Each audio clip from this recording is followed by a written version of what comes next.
His name was Sam, but I called him Sammy. He had black and tan fur, large brown eyes, and a snout that could sniff 3-day-old smells. My dad said Sammy was the best hound dog in the whole world. All I knew was that I loved Sammy and Sammy loved me.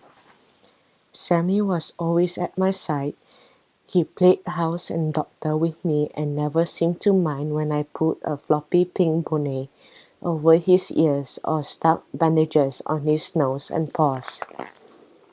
At night, Sammy kept me safe. He curled up on the floor by my bed, protecting me from bad dreams and the starry branches that stretched against my dark window. If I woke up frightened, Sammy was there, his brown eyes watching over me. Sammy always knew when I was sad. He nuzzled his nose in my lap and handed me his paw, stroking his soft fur. I'd whisper, "I love you, Sammy." Sometimes Sammy made me laugh. When his belly was full, he would lie on his back, throw his legs in the air, and dance. If my little sister and I blew bubbles, Sammy chased them, barking as he popped the tiny balloons with his paws. I figured Sammy and I would be friends forever, but the summer Sammy turned 12, Daddy found a bump on Sammy's neck. It was as big as a baseball. The veterinarian told us Sammy was really sick and there wasn't a medicine that could help. When we got home from the doctor's, Daddy hugged Sammy. "You've still got plenty of fight, don't you, old hound dog? We've got to love Sammy as much as we can," Dad said, "because he's not going to be here with us much longer." My father turned away so I wouldn't see the tears in his eyes. I wrapped my arms around Sammy and held him tight. We took Sammy to his favorite field and the beach, and he chased seagulls and other dogs. He still ran, but not as fast and not as long as he used to. Worn out, he collapsed on the sand. "It's okay, Sammy," I told him. "I'll take a rest with you. You are still the best hound dog in the whole wide world." Sammy wagged his tail and licked my face.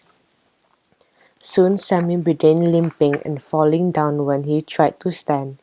One morning he couldn't get up off the kitchen floor. Mom put me onto her lap. "Sammy's going to die soon," she explained. "When he leaves his body, he will be like an empty shell, but his spirit will be everywhere, in the clouds, the fields, and the woods. All the good things about Sammy, like his love for you, will be yours to keep forever." "I don't want Sammy to die," I cried. Then one night, Mommy and I came home and found Daddy holding Sammy.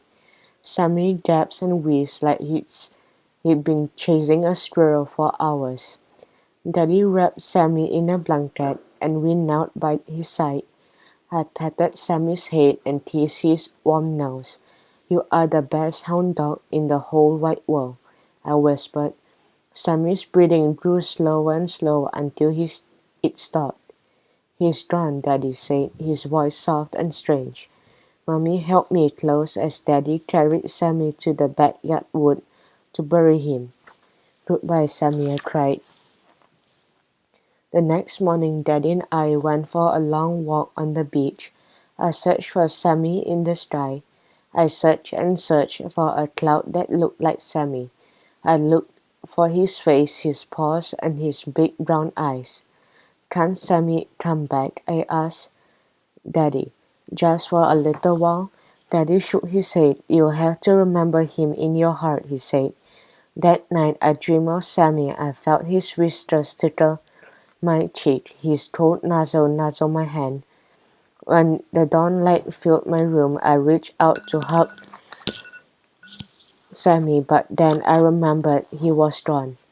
My little sister didn't understand why Sammy went away. She shouted up at the sky, "Sammy, you come down here." "Maybe," she said, "if we get really big ladder, Daddy can go get Sammy." I knew there wasn't any ladders that big. As the summer days grew shorter, my chest stopped hurting when I thought of Sammy. My mother said it was time for a special celebration. We took bottles of bubbles to Sammy's favorite field. We walked on the path where Sammy once ran, wagging his tail and sniffing scents. We told stories about the best hound dog in the whole world. Then we blew bubbles into the wind. They floated higher and higher toward a cloud that looked like a dog running in the sky. I could see its paws, floppy ears and tails. "It's Sammy," I yelled. "He's chasing the bubbles. Sammy's with us." "He will always be with us," my mother said. I stared up in the sky and shouted, "I love you, Sammy. You are still the best hound dog in the whole wide world."